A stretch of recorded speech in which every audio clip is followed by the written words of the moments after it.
So you said that you're looking to pick up a club. Obviously, you said on Thursday. What the options are for yourself, whether you buy that club pack or you buy a club that has already been made, essentially. So at this point in the season, you've obviously got the two options. You buy the club pack and you wait until the start of season 5, because it'll be a fresh club, they're not registered in any competitions.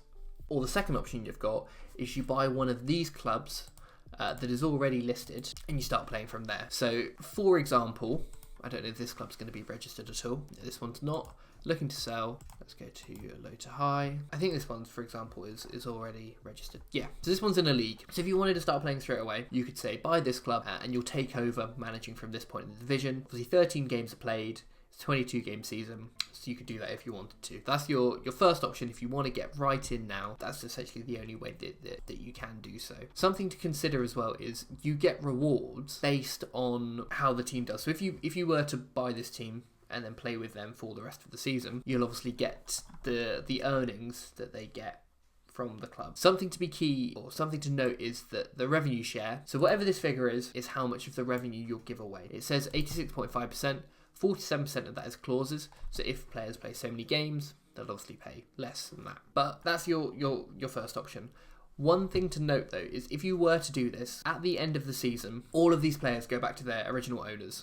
So you don't get the players that come with the club. The way that players work is you will own the players and lend them to or loan them to the club. So the new season, as you put in the chat there, starts on, let me pull it up here. So the new season ends. So the current season, we are on April 6th. The current season ends, so rewards day is the 17th. So rollover day I will assume be the 21st. So the 21st of April is essentially the day where the new season starts. So can you earn money? It's not like you will directly earn cash like you do in So Rare, okay? There's only two things that you obviously buy your club for cash, and you can sell your club for cash if you get promoted. So if you do a really, really good job managing your club, pay your $80 for it, whatever you pay for it. You can buy your club and then sell it for... So there's clubs here in the top divisions that are being sold for 1.1 thousand. Obviously these are probably not going to be bought out, the other ones, because they're so high, but you can make profit that way. You don't get paid directly cash from MFL. It'd just be through selling either your club, or the other option that you can do is players are bought and sold for cash. So if we go to me, for example, so the most recent guy that I've sold, I bought him for $2, sold him for $4 when his price was higher. More demand in the market. A shorter term example, this guy I bought for $7, sold him 2 days later for $11. So you can obviously make money that way. You won't ever get paid out directly from MFL. The way that they pay rewards is through something, they call it MFL. If we go to Ice League here, so at the end of the season, you win MFL, right? So I can win up to 5,000 if I win the league. I probably won't. Let's say I finish third, which is most likely. I'm giving away 20%, which will be 3,700. Let's say I earn about 3,000 from this club. I'm also currently competing in the cup as well. So I go to the cup here.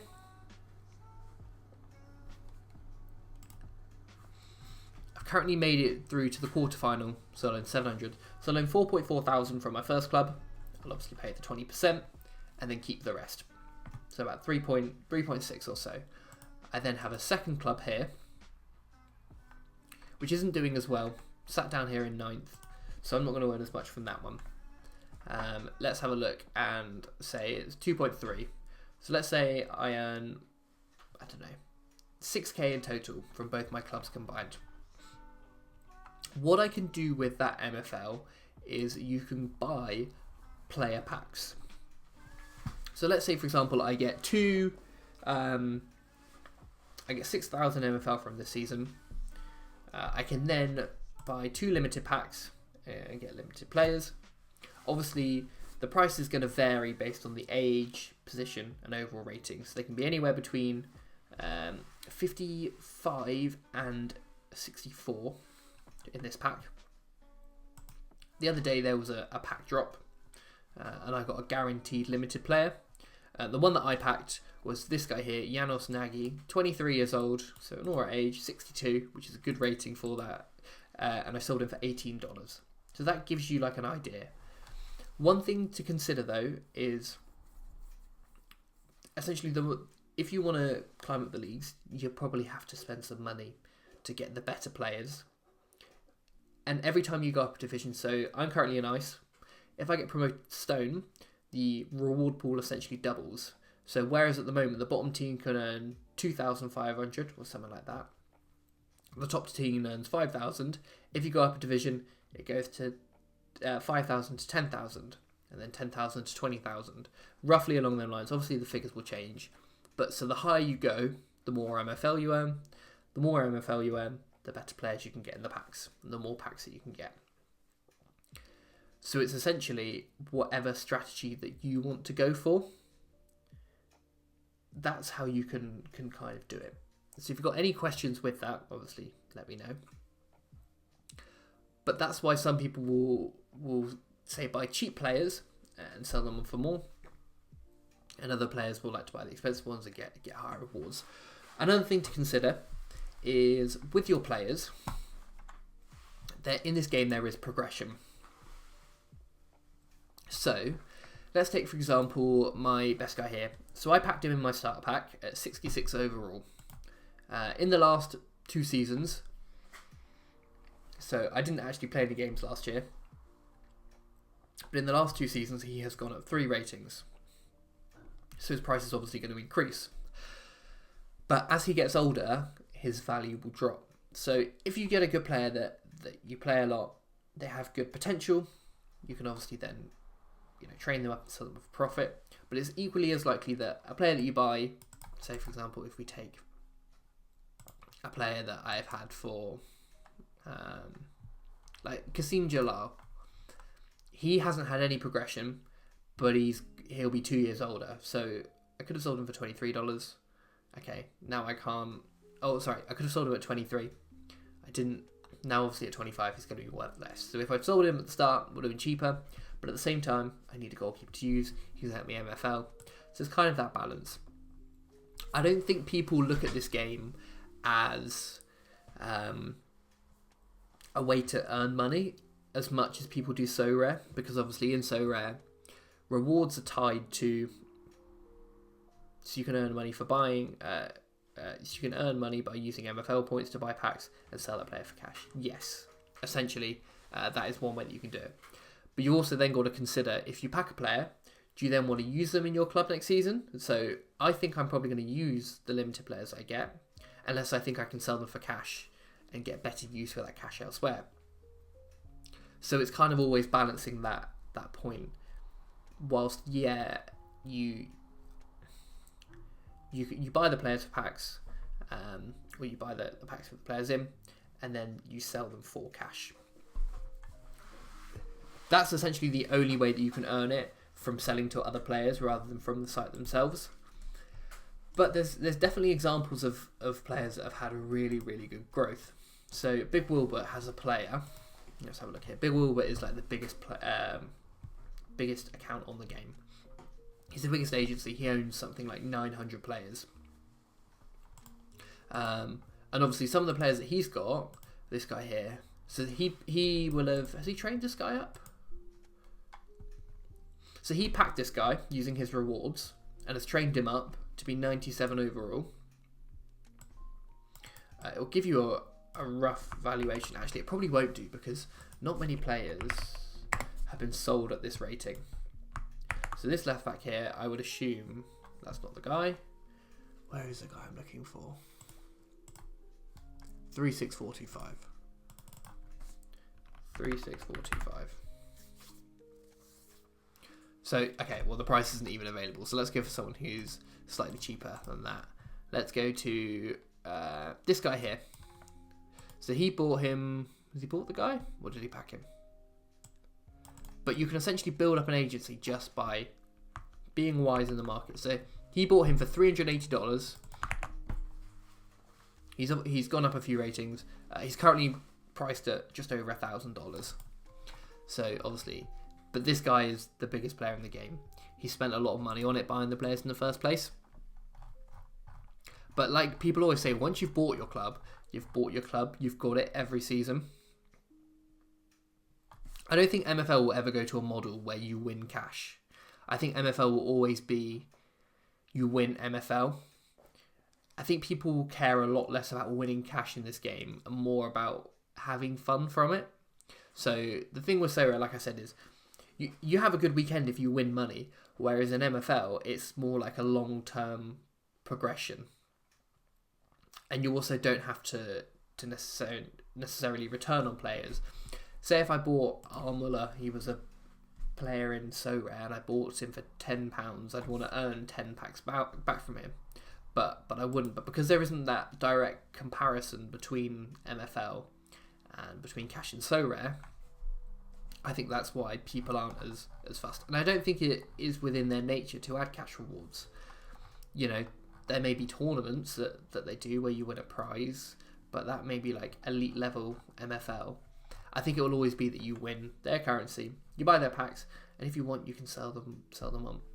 Something else that you can do, which I know some people do, is there is a website called Floaty. And this is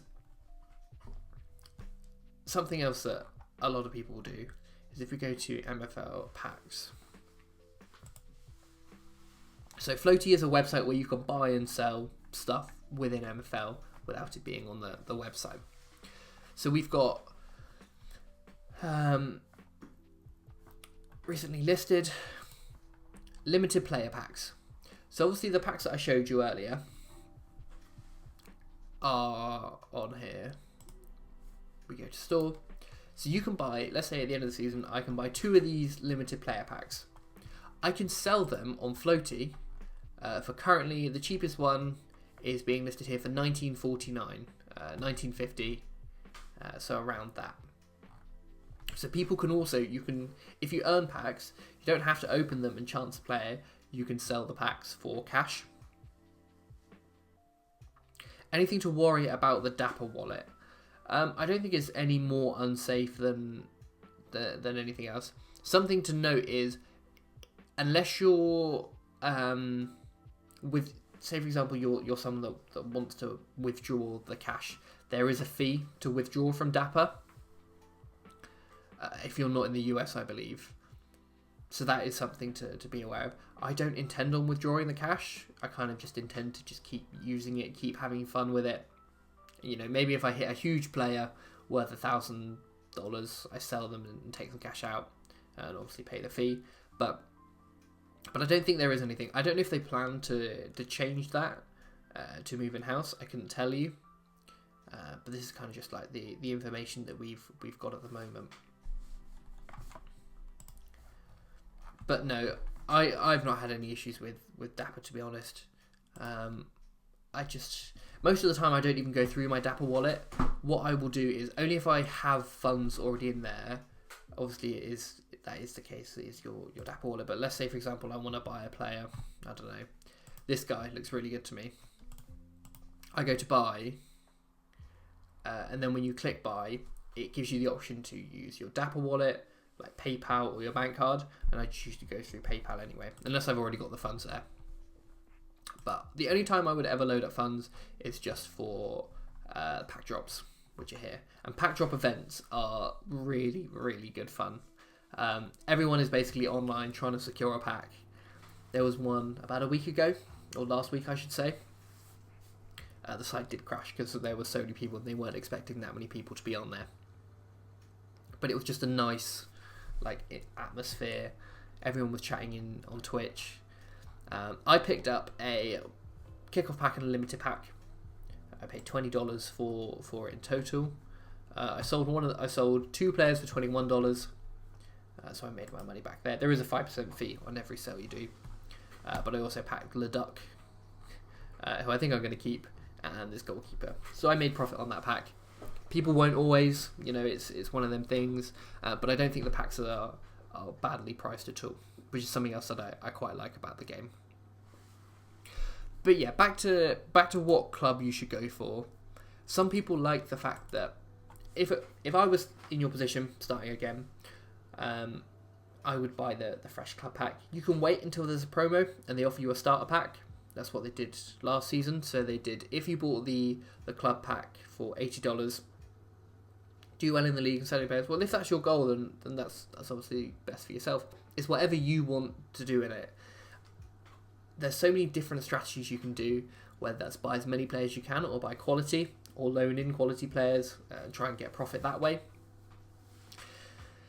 I think it's always interesting with that regard. But yeah, what I would say is my first club, I'm so glad that I bought it fresh. I bought the starter packs as well with it. You don't have to, it's up to you. I just found it enjoyable. I liked having my own players that only I had. And I obviously used my starter players that I got. But equally, you could just spend the money on buying players in off the market. Or you could just loan them. Give away some of your revenue share. You don't obviously have to put real money in. And that's a really good way to do it. The fact there's so many different ways that you can do it is what's really interesting. I'm really, really intrigued to know as well if people are going to... Obviously, you've got the club.